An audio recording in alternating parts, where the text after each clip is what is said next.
पुरानी बनाम नई टैक्स रिजीम, चुनाव आपका, सुविधा हमारी। अगर आपने पहले पुरानी टैक्स रिजीम के आधार पर टीडीएस कटवाया है, लेकिन अब नई टैक्स रिजीम आपको अधिक आकर्षक लग रही है, तो चिंता न करें। भारतीय आयकर नियमों के तहत आपको अपनी पसंद की टैक्स रिजीम चुनने का पूरा अधिकार है, खासकर जब आप अपना आयकर रिटर्न आईटीआर दाखिल करते हैं। आइए समझते हैं कि आप इस विकल्प का लाभ कैसे उठा सकते हैं और पुरानी और नई टैक्स रिजीम के मुख्य अंतर क्या हैं। मौजूदा नियम क्या कहते हैं।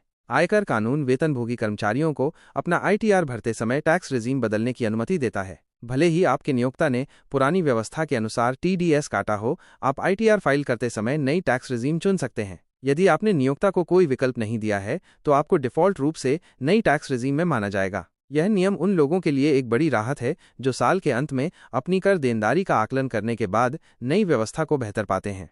नई टैक्स रिजीम, धारा 115(b)(a)(c) वर्ष 2020 में आयकर अधिनियम की धारा 115(b)(a)(c) के तहत एक वैकल्पिक नई टैक्स रिजीम पेश की गई। इसकी मुख्य विशेषता कम टैक्स दरें हैं। हालांकि इस व्यवस्था को चुनने पर आपको कई तरह की टैक्स छूट और कटौतियों, जैसे कि धारा 80(c), LIC, PPF, HRA house rent allowance और LTA लीव ट्रैवल अलाउंस का लाभ नहीं मिलेगा। पुरानी टैक्स रिजीम, यह पारंपरिक टैक्स व्यवस्था है जिसमें विभिन्न प्रकार की टैक्स छूट और कटौतियों का लाभ मिलता है। यदि आप नियमित रूप से टैक्स बचाने वाले निवेश करते हैं, तो ये रिजीम आपके लिए अधिक फायदेमंद साबित हो सकती है।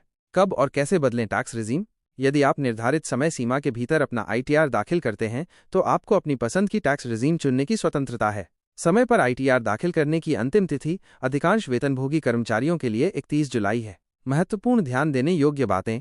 यदि आप विलंबित बिलेटेड रिटर्न दाखिल करते हैं, तो आयकर विभाग आपको केवल नई टैक्स रिजीम के तहत ही रिटर्न फाइल करने की अनुमति देगा। पुरानी टैक्स रिजीम चुनने का विकल्प नहीं रहेगा। यदि आप नियमित रूप से टैक्स बचत योजनाओं में निवेश करते हैं, तो पुरानी टैक्स रिजीम आपके लिए अधिक लाभप्रद हो सकती है। यदि आपके पास सीमित कटौती योग्य खर्चे या निवेश हैं, तो नई टैक्स रिजीम कम टैक्स दरों के कारण बेहतर विकल्प हो सकती है। हर साल अपनी आय, निवेश और खर्चों का विश्लेषण करके ही सही टैक्स रिजीम का चुनाव करें। टैक्स रिजीम बदलने का निर्णय जल्दबाजी में न लें। किसी टैक्स सलाहकार से सलाह लेना भी उपयोगी हो सकता है। निष्कर्ष, अपनी टैक्स रिजीम का चुनाव आपकी वित्तीय स्थिति और टैक्स प्लानिंग पर निर्भर करता है। यदि आपने पहले पुरानी रिजीम चुनी थी, लेकिन अब नई रिजीम बेहतर लगती है, तो आप आईटीआर भरते समय अपना विकल्प बदल सकते हैं। बस समय पर कार्रवाई करें और अपनी आवश्यकताओं के अनुसार सही निर्णय